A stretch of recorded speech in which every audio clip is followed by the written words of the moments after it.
Good morning sa lahat. Good afternoon, Philippines. Hello sa mga ka-OFW ko. Hello mga ka-loads. Hello mga ka-bro. Shout out. Ah, mag-almusal tayo. Ito yung kamatis at saka sibuyas. Ito yung breakfast ko. At saka Quaker Oats. Chow fan in Arabic. Quaker Oats sa English. Oatmeal. Quaker Oats or oatmeal. Ito yung breakfast ko, no? Hindi ako kumakain ng rice sa morning, no? Konting diet naman, disiplinahin natin yung sarili natin sa pagkain. Kung gutom, kain. Kahit konti, kain. Huwag magpapagutom dahil malayo tayo sa pamilya natin. Kain po tayo. Ang puhunan natin katawan, lawas. Malayo tayo sa pamilya natin. Lalo na sa aking OFW na mag-isa lang. Kinaya ang lahat. Maaga pa ako nagising, kanina pa.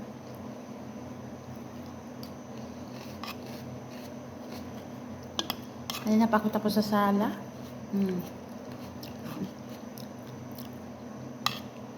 Doon naman tayo sa taas maglinis.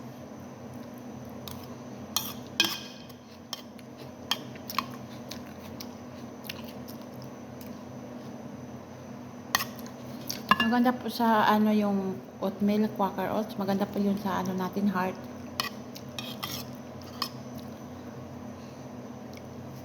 Hindi rin ako nagutom. Bihira ako magutom nito. Mas maganda pa to kaysa rice. Bakit? Ito kasi fiber, di ba? Pero high fiber siya.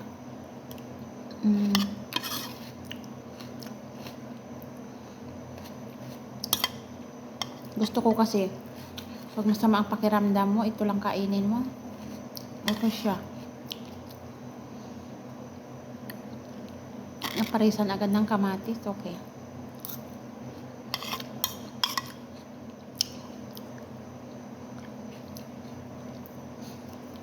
Kaway-kaway dyan sa mahilig sa Quaker Oats. Sabayan nyo ako.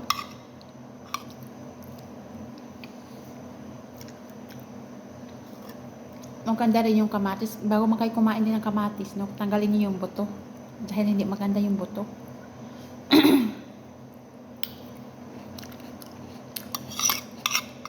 Ito din yung ulam ko dati. Ulam sa kanin. Nalaman ko na maganda ang Quaker Oats. Ito na yung breakfast ko. Minsan ito na din ang sa gabi ko. Pang mabilisan kasi ito. Kahit init na tubig na ilagay mo. Kasi pino kasi ito na Quaker Oats. Hindi siya malaki. Tubig lang na mainit lagay mo. Okay na. Kahit 2 kutsara. Marami na yan.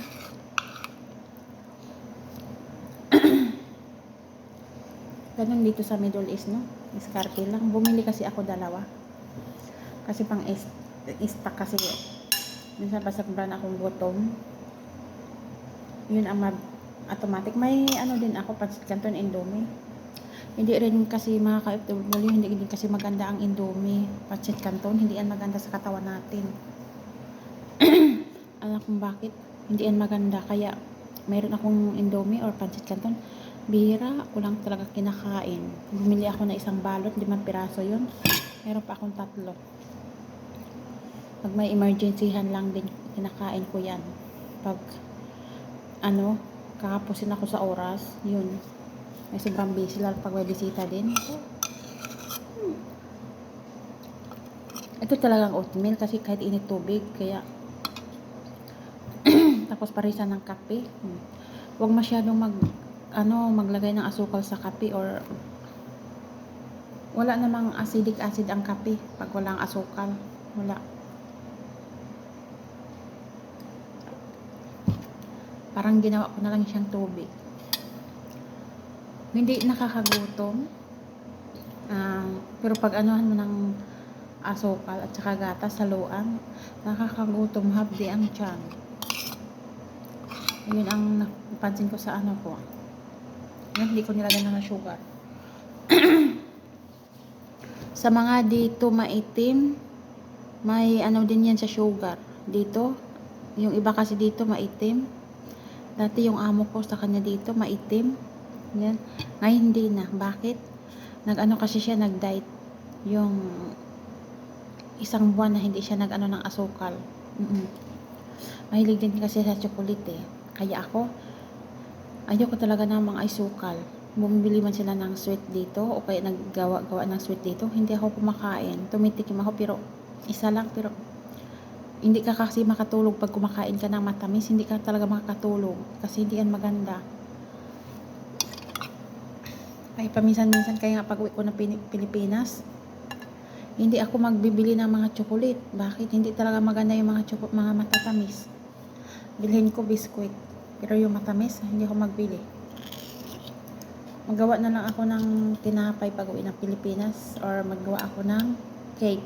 Marunong naman ako gumawa. Magbili lang ako dito sa Middle East ng yung flour para sa pag-uwi. Next year, inshallah, makauwi ako by next year. Huwag lang siyang aabot ng 3 taon ako dito. Matanda na ako, kailangan ko na ding magkaroon ng sariling pamilya, yung mag-asawa na siya na talaga yung lalaki na yun. Meron akong boyfriend but anyway, naghihintay lang naman. Hindi siya Pinoy pero nasa ibang Mahirap kasi pag Pinoy, lalo na may sariling pamilya na yan, yung lalaki na yan, tapos hindi pa marunong magbuhay ng sariling pamilya, umaasa sa kapatid, umaasa sa magulang. Ayoko niyang ganyan na umaasa ka sa magulang. Walang-wala din yung magulang mo. Siyempre, pagtanda nila, kailangan din na ng pera. Mas ikaw pa ang tutulong sa kanila. Hindi yung magulang mo pa ang tutulong sa kanila. Hindi. Ako yung tipong anak na maawain. Since naman until now, supportive pa rin ako sa magulang ko. Kahit sa lola ko yung nawala. Yung lola ko, yun ang masakit kasi sa mga ibang apo na yung pinalangga, yung pinalabi, wala, dinididma. Porque hindi na makabigay kung anong kailangan.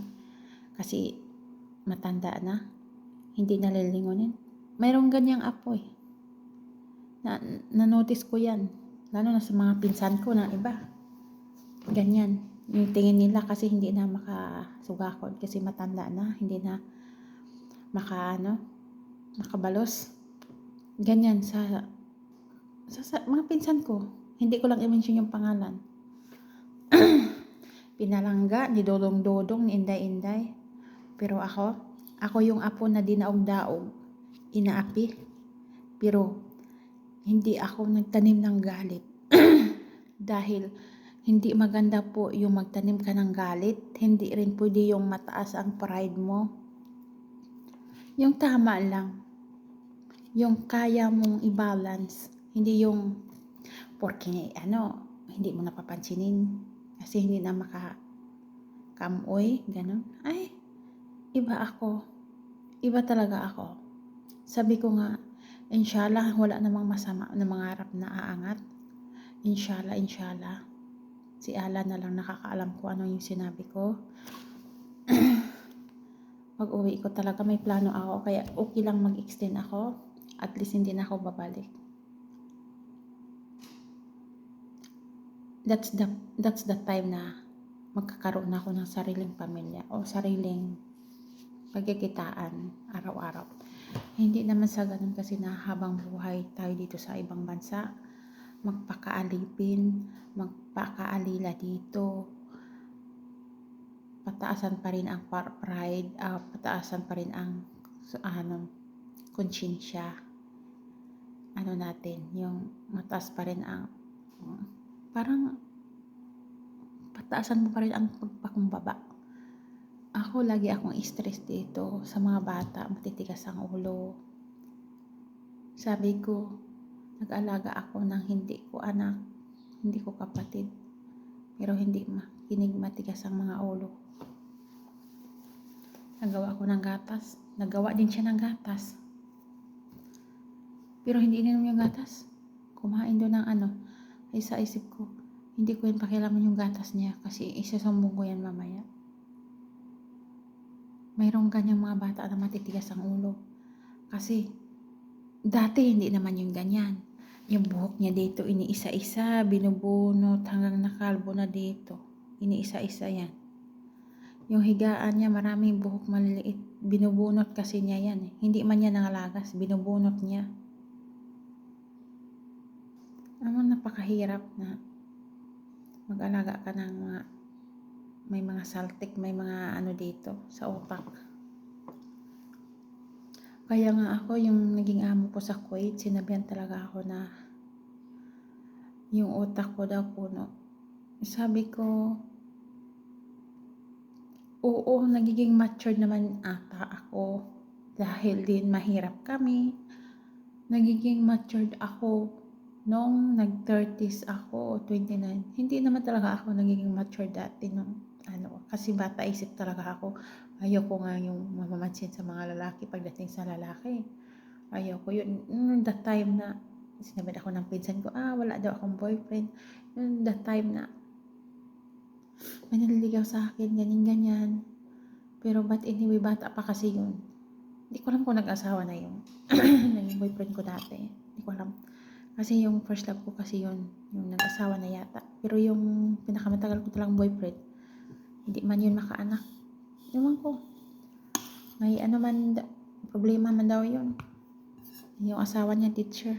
Dala na niya yung teacher ng sulat. Pero hindi kami hiwalay nung that time. Kaya sabi ko sa sarili ko, mag-move on muna. Saka na yung makakita ako ng lalaking tunay na totoo na. Kaya kung intindihin ako at intindihan yung sitwasyon ko. Ayoko naman din na ako yung binabastos kasi sa social media maraming bastos. Kaya ingat-ingat lang sa social media or sa mga dating apps kasi maraming mga bastos dyan. Scammer, fake. Gumagamit sila ng mga picture ng ibang tao. Kaya nasisira kaya yung ibang tao dahil ginagamit nila yung picture. Kaya ingat lang. No? Naalala ko yung mga pinagdaanan ko dati. Kami dati. Ang ulam namin dati, no? Asin. Asin, lagyan ng suka. Wala mang asin. Wala talaga kaming asin. Mangayo kami ilan ni Lola. Tuwang. Di ba tanog yung maalala mo yung mga wala na. Pero maalala mo pa rin yung mga pinagdaanan mo dati.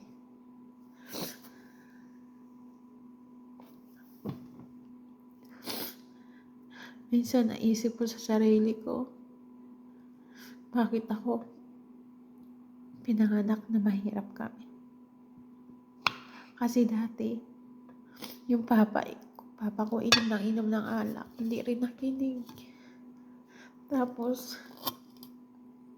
away ng away sila papa ko, mama ko.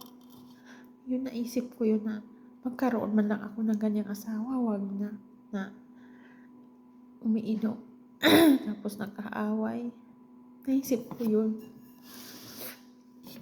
Tapos minsan sabi ko sa sarili ko, mayroon pa akong ganyan.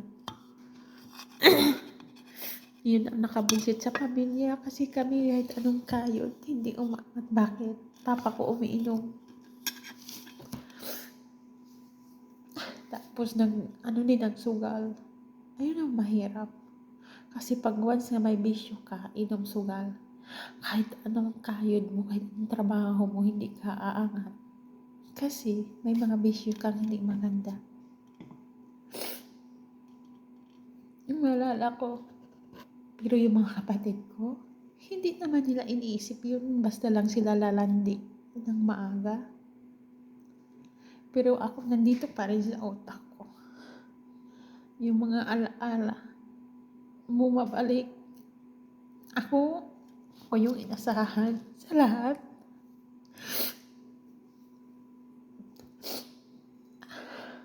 Pero may maririnig pa rin ako minsan salita hindi maganda.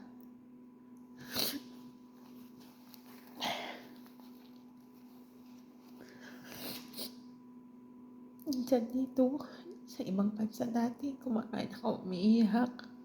Kasi maisip ko yun na sa lahat ng magkapatid, ako lang yun nakapag-ibang bansa kahit hindi ako nakapag-aral. Dati, mama ko sabi niya, wala naman akong pinag-aaralan. Sabi ko, dito ko yun ilagay. Dito. Anong gamit ang utak natin kung hindi natin gamitin kahit wala tayong pinag-aaralan?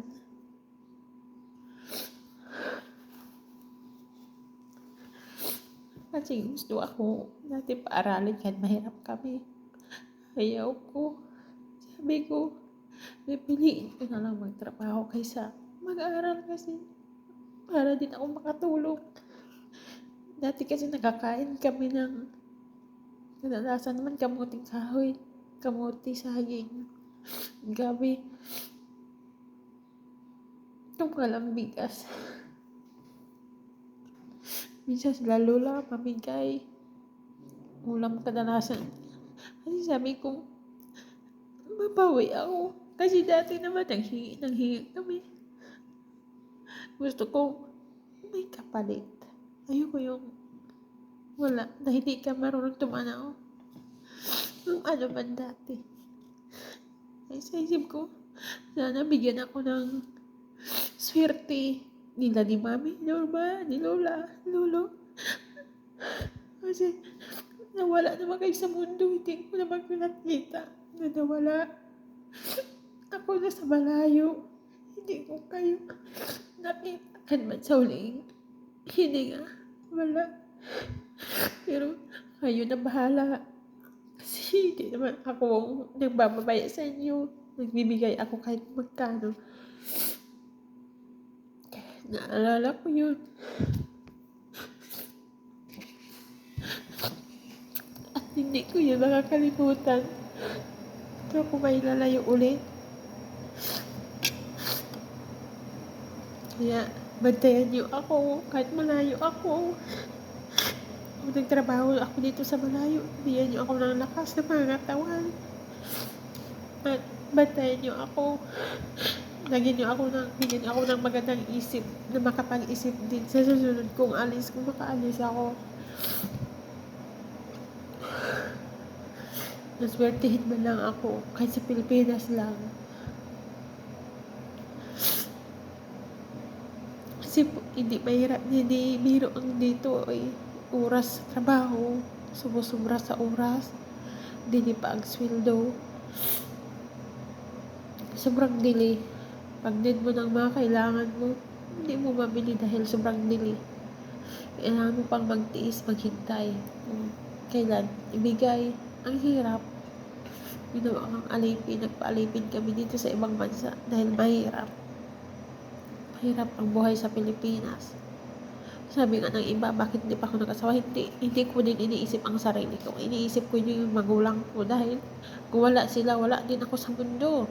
Hindi rin ako kagaya sa mga kapatid ko na nagbigay ng sakit ng ulo. Sila, ilang kapatid ko nagloko, 2, 3 sila nagloko.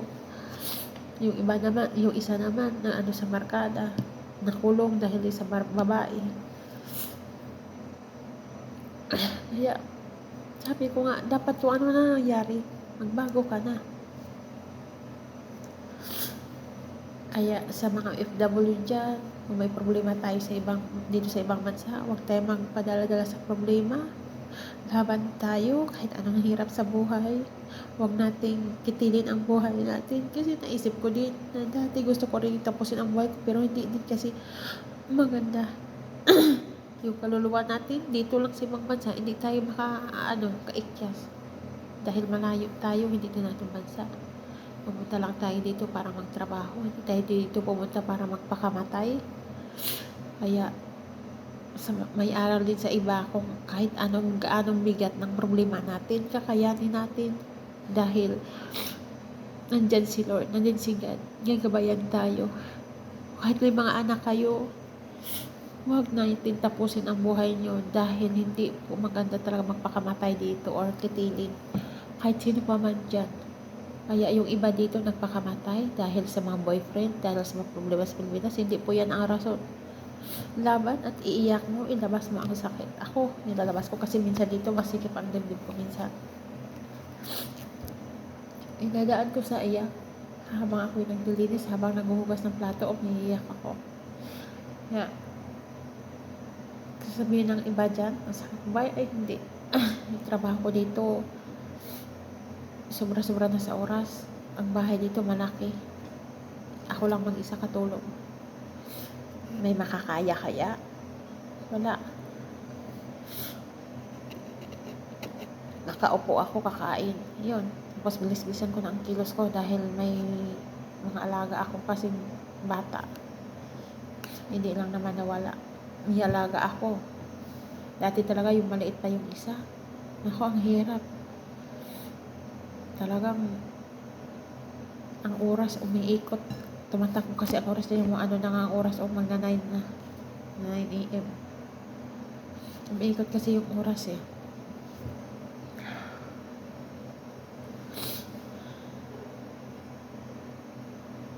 Ang hirap kaya. Kaya shout out sa lahat and thanks for watching. May aral din sa mga ibang OFW na huwag tayong magkapapakamatay dito dahil kung ano mga problema dumating sa buhay natin, kaya nating solbarin. Hindi yun ang rason para magpakamatay, hindi yun ang rason para magbigti, iyon. Kasi hindi po talaga yung kaluluwa natin mapakali, nandito lang tayo, nandito lang sa ibang bansa. Kaya good luck and happy Thursday to everyone.